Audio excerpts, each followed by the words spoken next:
Look, it shattered.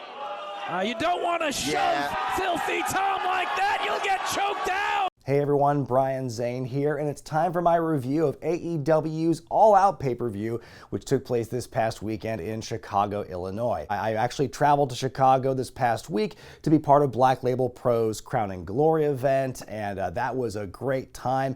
If you missed that show, you can watch the whole thing on Chris Van Vliet's YouTube channel. I was fortunate enough to do commentary throughout the show alongside the Hall of Famer Dave Prazak, and I also accompanied Filthy Tom Lawler to the ring as he was challenging Raj Desi for the Black Label Pro Championship. And even though, Tom, at the end of the match, you put the sleeper hold on me and knocked me out, let's just say I forgive you. Also, by the way, kind of a funny coincidence that now it's been twice this year that I have been booked for a show in or around the host city of a major wrestling event, and then didn't stick around an extra couple days to actually witness that big event. That was Mania in Pennsylvania earlier this year. Anyway, the first match on this show, All Out, was MJF versus Daniel Garcia. Big grudge match here. It was a few months ago that MJF turned heel after his big return and destroyed Garcia. He gave him the big pile driver, hurting his neck. We thought that was going to be the way they wrote Garcia out of the company entirely, but as we saw at All Out in England,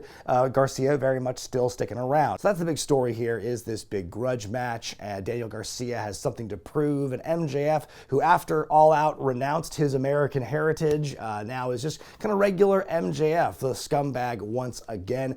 Daddy Magic, Matt Menard, on commentary for this one. He is, the longtime mentor and friend of Garcia, and he just adds so much to any match he's calling, whether or not it's Daniel Garcia. But I love the fire and the energy he puts into this one, and kind of shouting words of encouragement to Garcia as the match goes on. I think Daddy Magic is a great color commentator, and I think that that's going to be a great thing for him as his career continues to advance. That'll be a great transition. I think he's got a real future in commentary for years to come based on what I've heard from him in AEW. But yeah, both guys are working each other's necks extensively in this one. They do one of those crazy double tumbles out of the ring on a suplex. Those always scare me.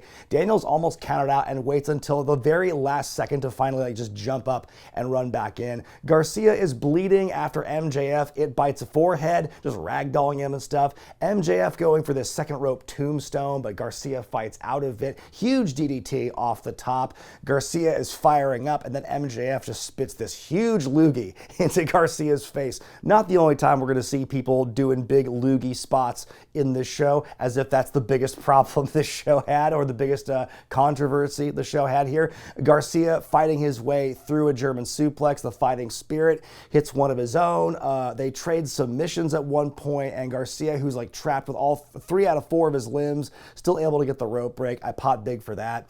Garcia hits a pile driver on MJF. He goes for a second rope pile driver, but MJF slips out of it. The referee's turned around. Big ass low blow by Friedman, and that allows Max to roll up and get the sneaky win, the scumbag-like win. And so after the match, though, he goes for the handshake. He offers his hand, does MJF. Daniel accepts it, and then MJF is going to go for a sneak attack, but Garcia sees it coming. He's watched a few MJF tapes, it seems, and he gets his big revenge. He hits a big double second rope pile driver onto MJF, and I love Matt Menard on commentary saying, "Do it, Danny! Do it for your mother!" I'm sorry, I can't do the voice right now because my voice is so shot, but I just love Menard's call here as he's telling Garcia to finally put MJF away. So he does the second rope pile driver. He shakes MJF's head around and gives him a smooch. So full circle moment after what MJF did to Garcia here. It kind of reminded me a little bit of way back in '98 when Farouk and The Rock were feuding, and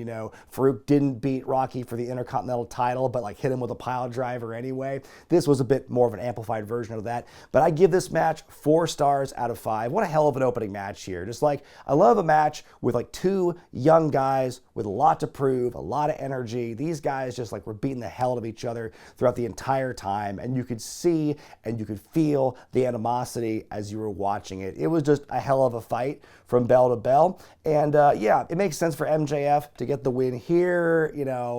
Getting his heat back, so to speak, after losing the big match at Wembley to Will Ospreay. So you hate to see Garcia lose officially, but he does get the last laugh on this one, putting MJF on the shelf, presumably with the big pile driver driver of his own and kind of getting his last laugh on MJF. And I really hope that now that they've kind of moved past this and Garcia is back, I hope that AEW, sees what they have in Garcia. I think he's at a lot of potential, and I really want to see where Garcia goes from here as his own man. We see Swerve and Hangman in their respective dressing rooms surrounded by security. I see you, Calvin Tankman. Next match is for the AEW tag team titles as the Young Bucks defend against Claudio Castagnoli and Wheeler Yuta of the BBC.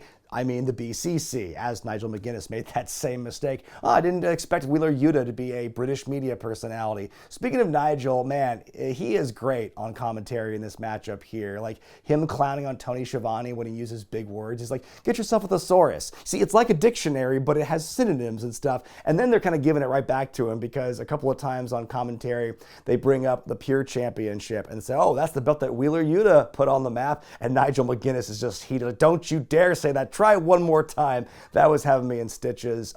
This match was fine. I'm kind of at the point now with Young Bucks matches where it's like if you've seen one of them, you've kind of seen them all, especially if it's not one of those matches where they really up the stakes and do crazy spots with exploding shoes, what have you. Yuta is taking all the heat in this one here, and then when Claudio gets the hot tag, I think he has one of the most entertaining hot tags in all of wrestling. There's uppercuts aplenty. Claudio actually breaks the barricade on one of them. One of my favorite spots in this matchup is actually a callback to something they did on Collision the previous night where they had all three members of the Elite's opponents draped on the ropes, and then I think it was Matthew doing the senton off the top onto all three of them. That was really cool. And then what they did on Saturday was a callback to that where it was just kind of a one-on-one thing, but they're able to escape it, so the Bucks plan kind of backfires. A lot of the Blackpool Combat Club making the Bucks go, why are you hitting yourself? Why are you hitting yourself? A lot of accidental contact between Matthew and Nicholas. Claudio gets beat up a lot, but he's just too strong. Then get ready for the big swing onto Matthew. I mean, Claudio is the star in this matchup for sure. Some insane strength and agility. The fastball special is blocked with some knees. Matthew rolling up Yuta and Claudio's tripped up. The Bucks win and retain. I give it 3.5 stars out of 5. This was a solid matchup here. Again, this is one where, in this current storyline with the Bucks, the endings, the outcomes are never really in doubt. I didn't really expect Claudio and Wheeler to, especially since they're already the trios champions, I didn't expect them to also double up and become tag champs here. But boy, I sure love that finish. That made me pop big for it. It was just really cleverly done. And it's the first of what will be many, many times across this show where someone comes off the top rope and someone gets the knees up. That's one little nitpick thing I have with this show is that almost every match has a very similar spot to that. But that's, again, kind of a nitpicky thing. Very sneaky win for the Bucks, and it was a fine match. For the International Championship, Will Ospreay defends against the Bastard Pac. I love the story for this one because kind of a quick turnaround time to go from All Out to All In. Pac was already the #1 contender for the championship, and he felt that he was passed over in favor of the Ospreay-MJF match, and so he's the forgotten bastard was kind of his logic there. So I like that motivation for him going into it. And the crowd is just alive from the opening bell for this one, and they really just go crazy in this matchup. It's hard for me to kind of do a blow-by-blow account, but this is just a really exciting matchup. Just from bell to bell, they are going at a really fast pace. There's this great moment here where they're kind of seated and they're slapping each other in the face a couple times, and Will's like, let's stand up and keep doing this. I pop for that. Pac at one point hits this top rope brainbuster. Plenty of high impact moves just all throughout this thing. A great combination of style and athleticism between both guys. Ospreay catching Pac mid-dive is going to go for a power slam, but Pac counters into a DDT. More counters upon counters. Pac hitting this all-time German suplex on the apron and a poison rana. Good Lord.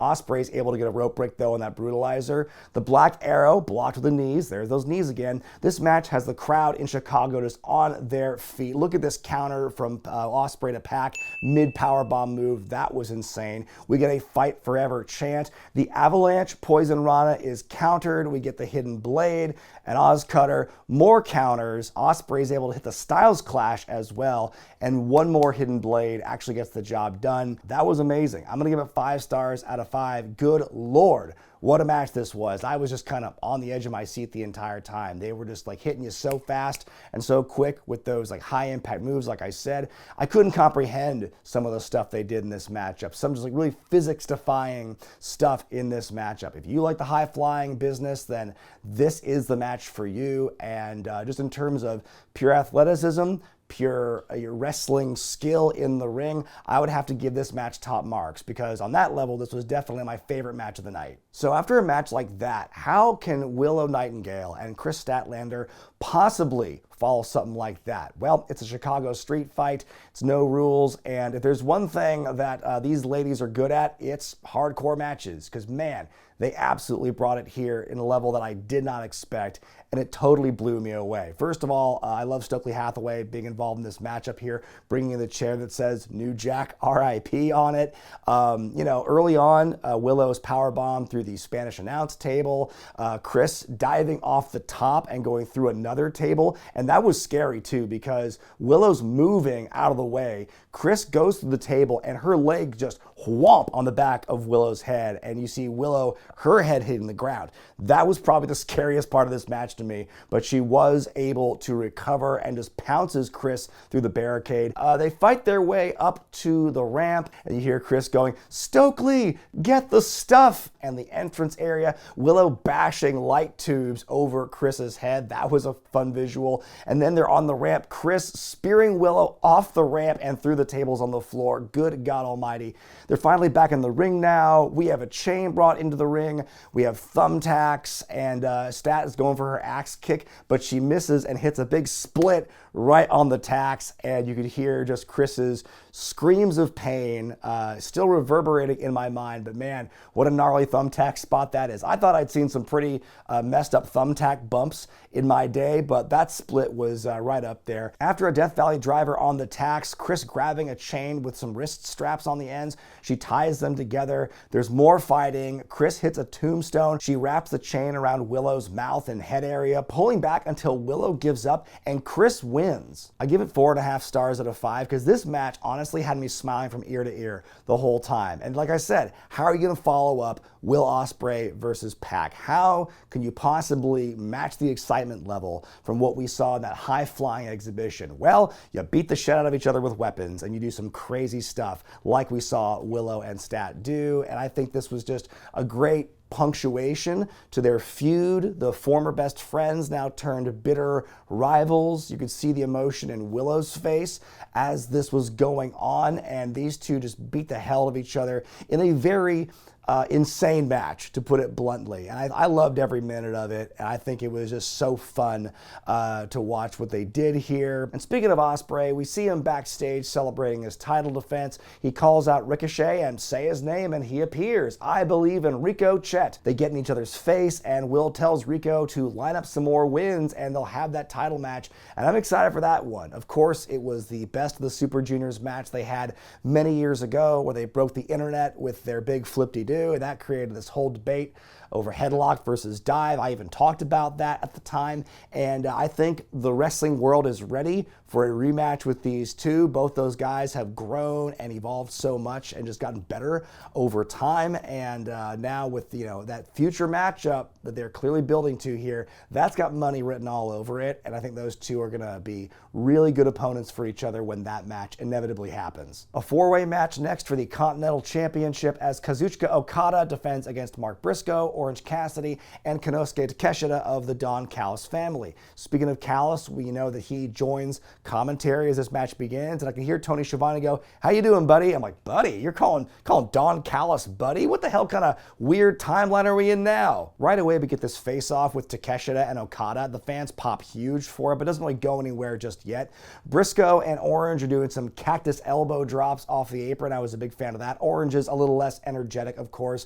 Big "fuck Don Callis" chant at one point in the matchup. He's not even doing anything in the match. He's just still doing commentary. At one point in the match, there's this vertical suplex marathon. Everyone's just doing a vertical suplex for a while. I wonder if there was just some kind of running bet between the four guys. How many of these can we do before the fans get sick of it? But after Orange gets the last one in, he flexes his guns, and Taz makes a Dave Draper reference, which gets a big laugh out of the other commentators. I had to actually Google who that was to understand the reference. We get the conglomeration members fighting each other for a moment. Then we get another Takeshita Okada exchange, more physicality than the last time. Everyone's getting their shit in near the end. The challengers are each coming close. Each one of them has the moment where, oh my God, they could win this thing, but there's always like a pin broken up or someone's pulled off the cover. Okada ends up hitting Orange with the Rainmaker to win and retain. I give this one 3.5 stars out of 5. It's a hard-hitting match with 4 guys who are just really fun to watch here. I think everyone's chemistry really worked. Again, this is a match kind of like the Young Bucks match where I felt, well, obviously Okada's going to retain because look at what everyone else has got going on for them. Orange is clearly heading into another Chris Jericho program because Jericho stole his trusty backpack.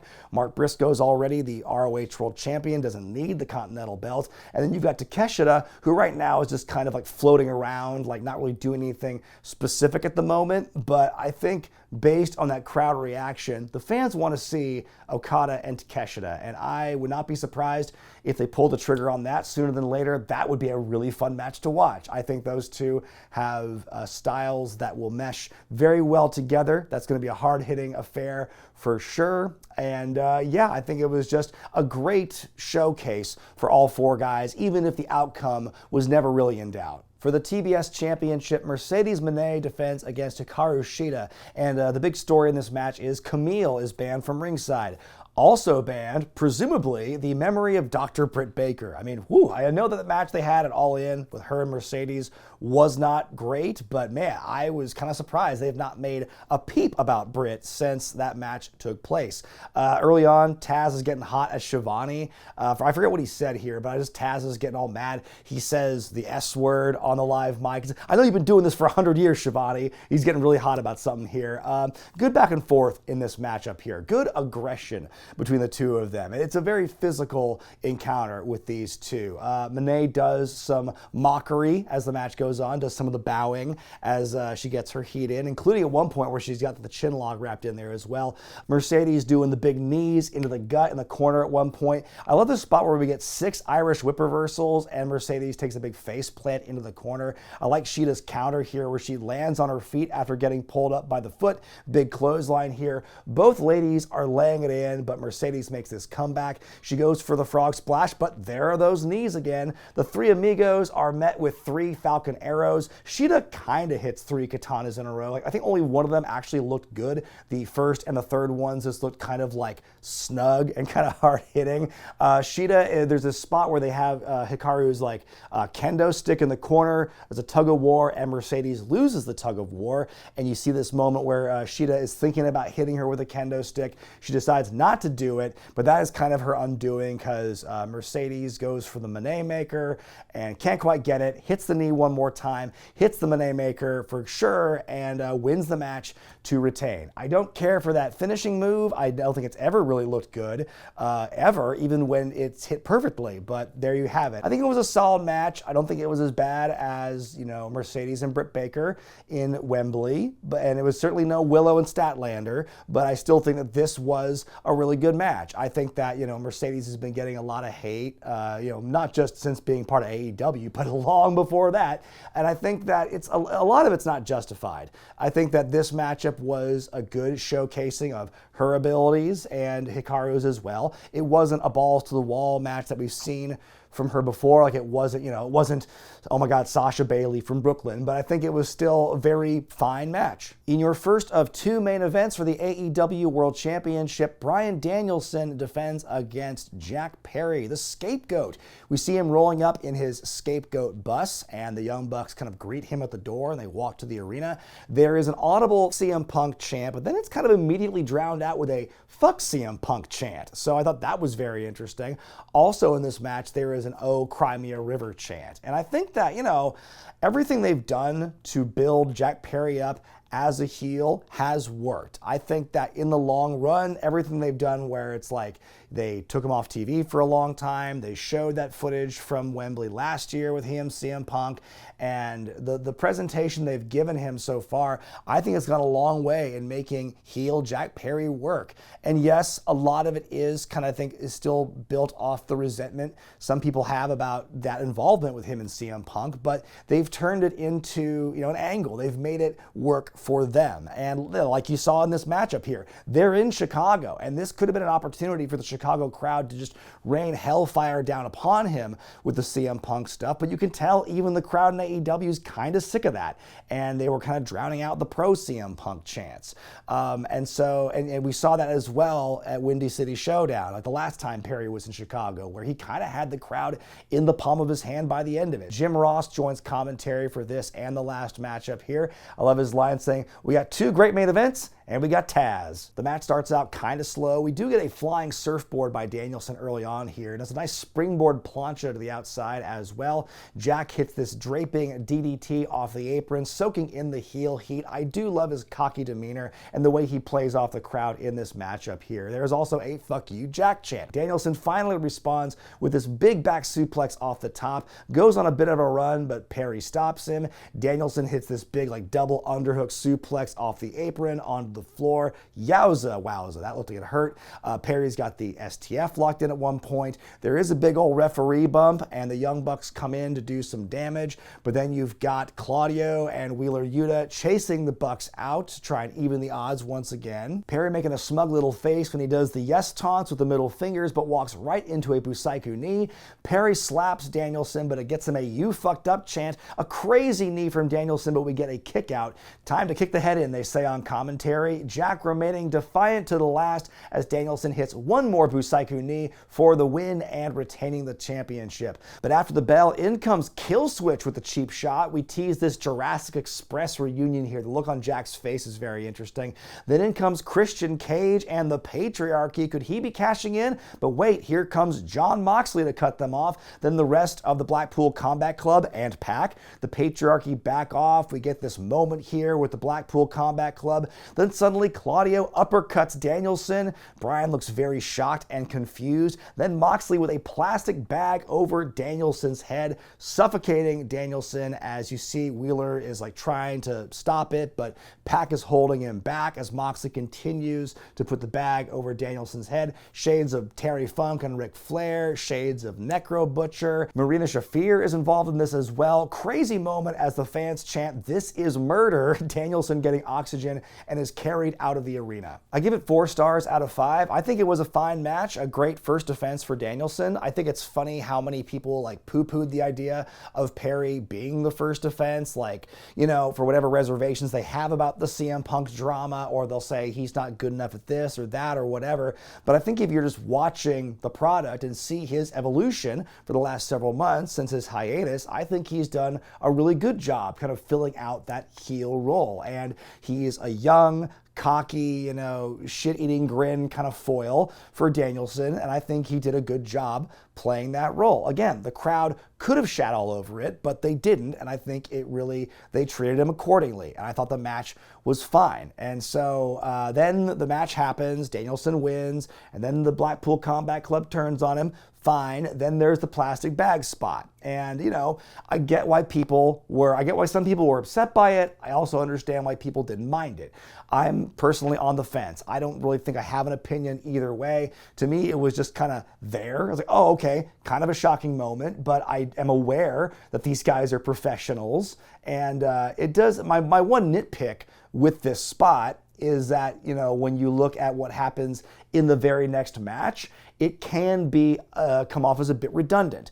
And so it makes me wonder what the point of that was, or the point of the thing in the next match that we will talk about. So it's one of those things where you go, what will it mean a couple of months from now? Couldn't they have done something else? And yeah, sure, but I am at least curious where the Moxley-Danielson thing will go, this new Blackpool Combat Club. I like Marina Shafir being added to the group. I think people for a long time wanted a female presence in that group, and now we're getting it, now with Danielson and presumably Wheeler Yuta kicked out of it. And so I'm really interested in seeing where the Danielson as world champion arc is going to go from here. In the main event, it is a lights out, unsanctioned steel cage match with Hangman Page and Swerve Strickland. And man, what a moment that was on the Go Home Dynamite, where, Swerve buys back his childhood home, setting up for the end of the show where Hangman is there and he sets the house on fire. Man, that whole image of Hangman sitting there in the chair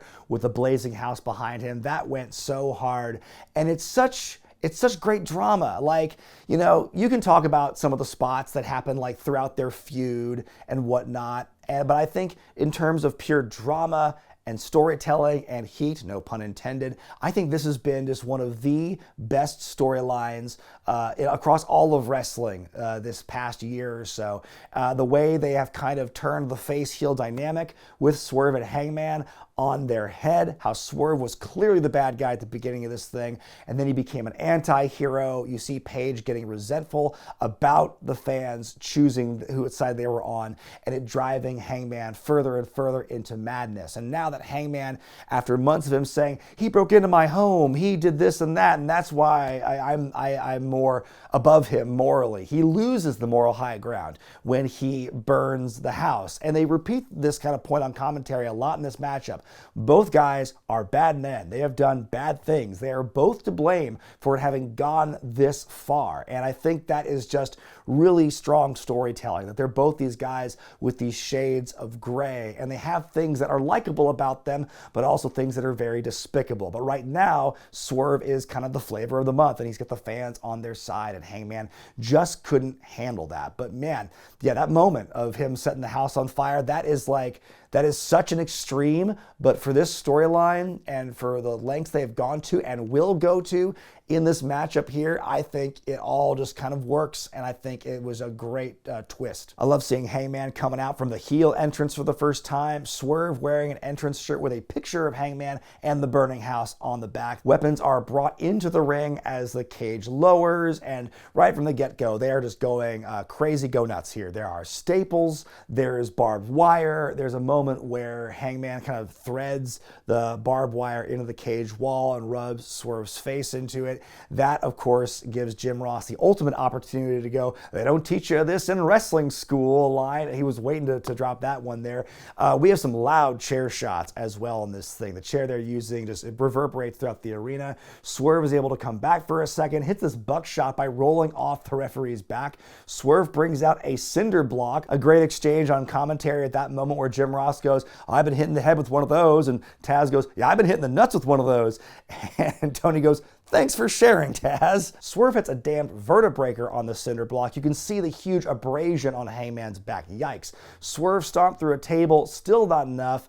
Hangman producing a shard of burned wood from the house. Oh my goodness. Tries to get stabby with it. Swerve then gets stabby back right in the dome. We get this emotional moment from Swerve afterward. Then Hangman powerbombs him onto the cinder block. Swerve going to the top of the cage and Hangman follows him. And now Jim Ross says they're flirting with disaster. Really, Jim? Now's the point where disaster is actually on the table. Hangman hits this top rope powerbomb and then tells Hangman to beg for mercy as he drives the chair into Swerve's head, but he remains defiant. Hangman just yoinks the grill out of Swerve's mouth, and then here's the big scandalous moment here that everyone's talking about. Hangman pulls out a syringe, then he sticks Swerve in the cheek from the inside out, and that was, ooh boy, I cringed big time when I saw that one. They don't tell you what's in the syringe, by the way. We can only assume maybe it was some kind of numbing agent, or what else? Why else would you do that? And so after that moment, we're all still processing this.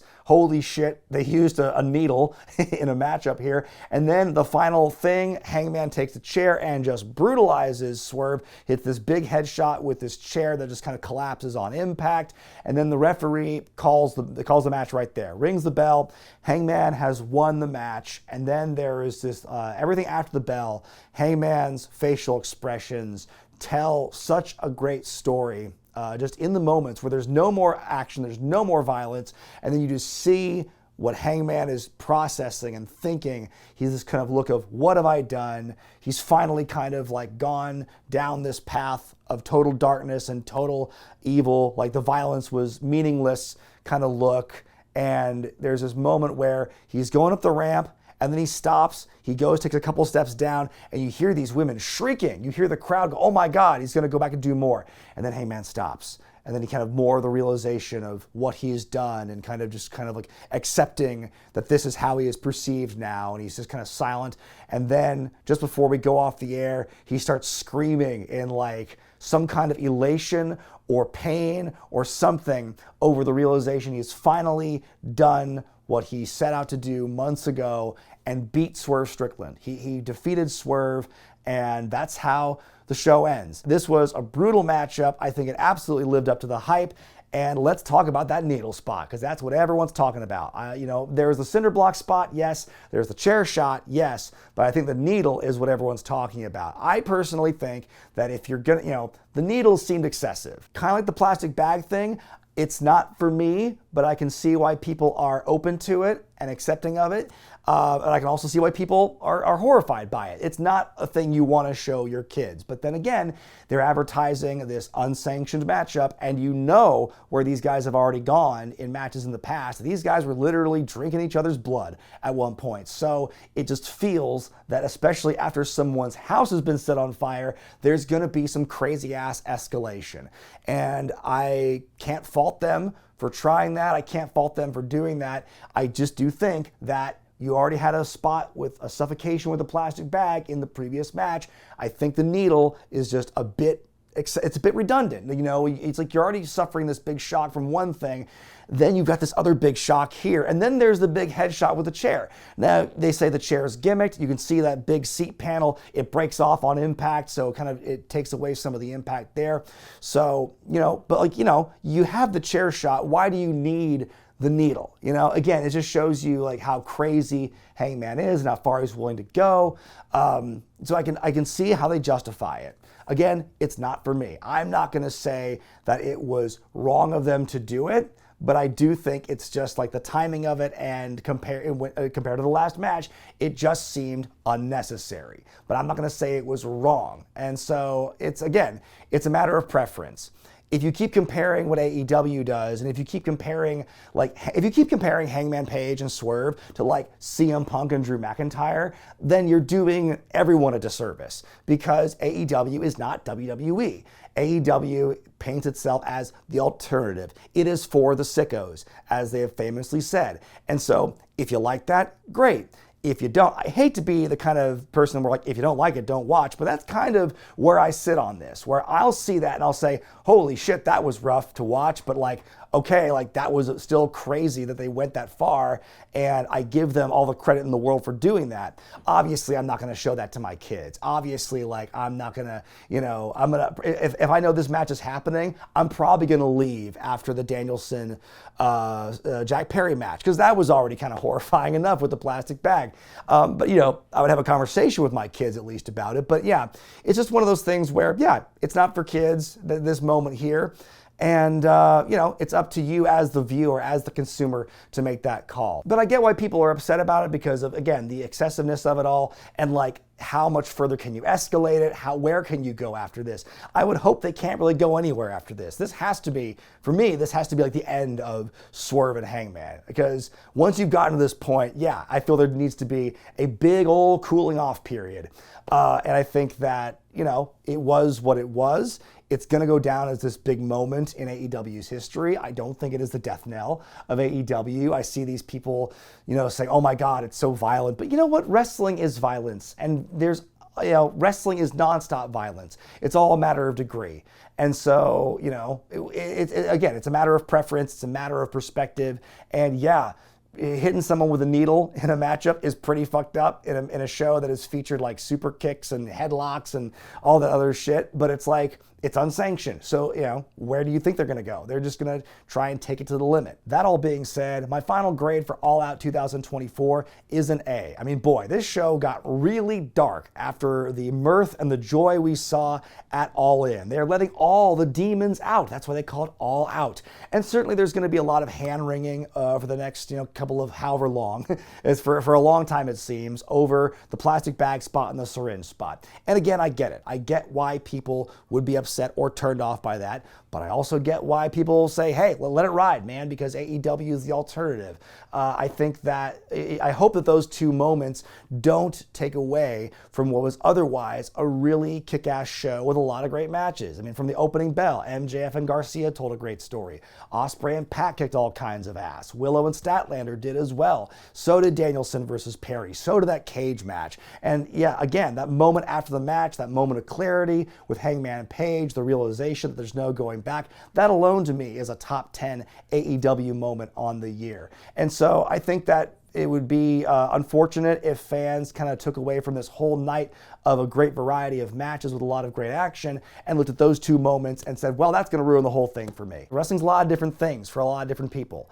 And so if it's not your cup of tea, that's fine, because they had a lot of other things to offer on this show that I think are definitely worth watching that have no plastic bags or syringes in them. And so I think if you can enjoy that, then maybe you're able to kind of ignore some of the more scandalous things, the more violent things that you don't agree with. But what did you think of All Out, folks? I'm sure there's going to be a lot of spirited discussion in the comment section below, but I beg of you, please keep it civil down there. Be sure to give the video a thumbs up if you like it, subscribe to Wrestling with Regret, hit that bell icon for all the notifications. And again, if you've not seen it yet, go to Chris Van Vliet's YouTube channel and check out Black Label Pro's Crowning Glory. It was a ton of fun to be a part of, a lot of great matches, and the Wrestlers Combine was certainly something to behold as well. I'm Brian Zane, and I'll see you next time.